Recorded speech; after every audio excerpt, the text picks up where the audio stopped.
Hello, you Steam Deck lovers. Another beautiful day. Yeah. What's up? So you Steam Deck lovers, huh? You ready? You ready for it? Got your money ready? You know, but the question in my mind is like, okay, how many of those Steam Decks will Valve have ready in December? Is it 1 million, quarter of a million, 1.5, 2, 3? You know, because there's a lot of people looking, because there's a lot of PC enthusiasts, gamers looking forward to this device. So, and you know,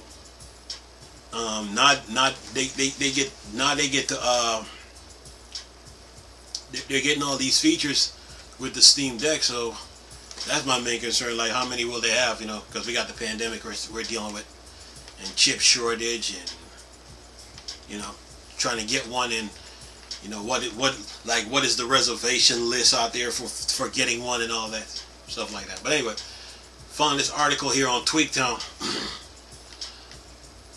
Says here, Steam Deck benchmarked 60 frames per second in AAA games. Cyberpunk 2027 at 30 frames a second. Says Valve new Steam Deck benchmark Doom Eternal and Shadow of Tomb Raider at up to 60 frames per second. Cyberpunk 2077 at 20 to 30 frames per second average. Okay, says Valve new Steam Deck portable gaming console will be running on AMD's APU and Steam's OS, and has had some early benchmark runs on it with a few different games, and it shows the chart here. And then it says the new benchmark runs were run by a Chinese user who run some tests on Shadows of the Tomb Raider, Doom Eternal, Dota 2, and even Cyberpunk 2077. Performance is impressive across the board with the Steam Deck running Shadows of the Tomb Raider at 30 to 60 frames per second average, depending on the graphics setting. Says here, even a great looking and very well optimized game like Doom Eternal was running at 46 frames per second average on a custom graphic setting, and up to 60 frames per second average on a low graphic setting. The super popular Dota cranked along at 40 frames per second average on high settings, while it pushes 80 frames per second average on low settings. Says here, Valve's portable Steam Deck can even run something like Cyberpunk 2077 at a very respectable frame at 20 through 30 frames per second average on high graphic settings. You could tweak these graphic settings in Cyberpunk and hit 40 to 60 frames per second average. And then it shows here, it says as for the terminal, the Valve Steam Deck was running at around 40 C's on the back and 29 C on the grips. Important to stay cool as your hands are holding them. After 3 hours of gaming use, battery life drops to 46%. While you should get a 4 through 5 hour of gaming out of the Steam Deck in handheld mode. And it shows here, it says it shows a list of games here. Shadows of the Tomb Raider on high settings, 30 frames per second, 30 plus frames per second average. And then it shows Shadows of the Tomb Raider custom, 60 frames plus frames per second average. And then it shows Doom Eternal custom, 46 frames per second average. Doom Eternal low settings for 60 frames per second average. Then it shows Dota 2 high settings is 47 frames per second, and Dota 2 low is 80 frames per second. And then Cyberpunk 2077 on high is 20 through 30 frames per second. So that's the chart. And then it showed the specification of the Steam Deck. It says the processor is an AMD APU custom Zen 2.4C/AT 2.4 to 3.5 gigahertz, up to 448 G flops, and FP32 GPU. It's an 8 RDNA 2 custom 1016 gigahertz, up to 1.6 teraflops FP32. And then it says APU power is 4 through 15 watts.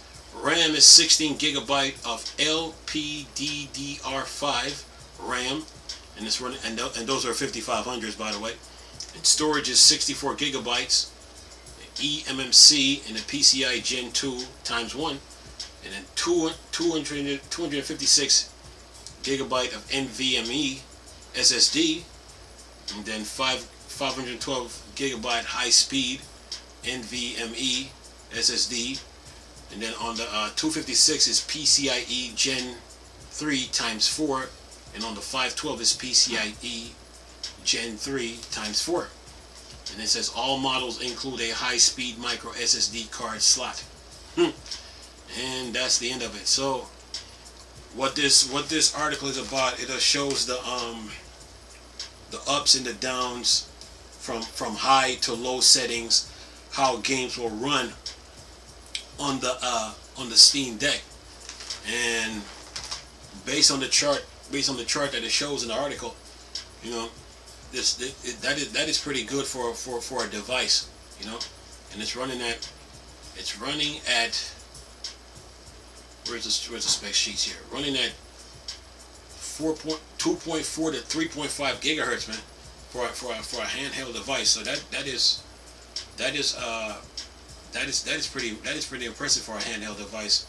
And then you can run your Steam games, run the games off Steam on it, and then you can like take it and connect it to a monitor or even your TV, and then go from there, you know. So basically it's just like a little portable computer, but you have access to a wide library of games.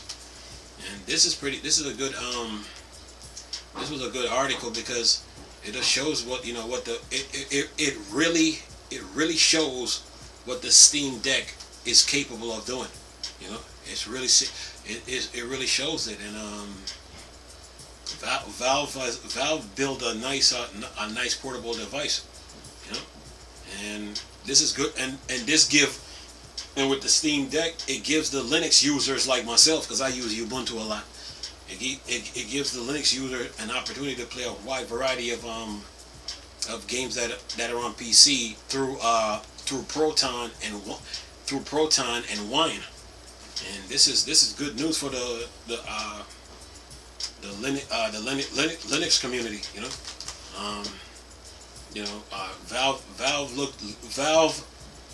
Valve looked at everything, you know, from Windows to PC, and then took it from there, you know, on what they want the Steam Deck to accomplish.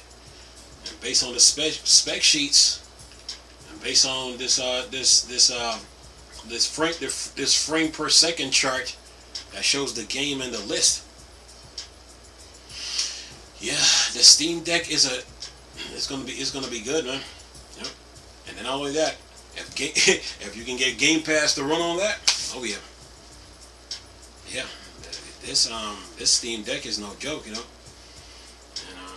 And now the question is, what is the price range going to be on this? Because I haven't seen an article that talks about the price on the Steam Deck yet, you know. But if it's between at least between say $3.99 and $4, then that's a good price, you know. That's a good price for a device, because you're getting a lot of what's they say, bang for your bucks. You know, and plus you can like run Netflix on it. You can run YouTube, no Netflix, Hulu, Peacock, all that on it. On the go? Oh yeah. Yeah, Valve is here to play. Valve is here to play, man. They're not playing around when it comes to this Steam Deck. They're really giving the consumer their money's worth when it comes to like portability. Because there was an article back a couple weeks ago when the developers say they couldn't find a game that the Steam Deck couldn't run. So that was good news, man. So yeah, that was good news for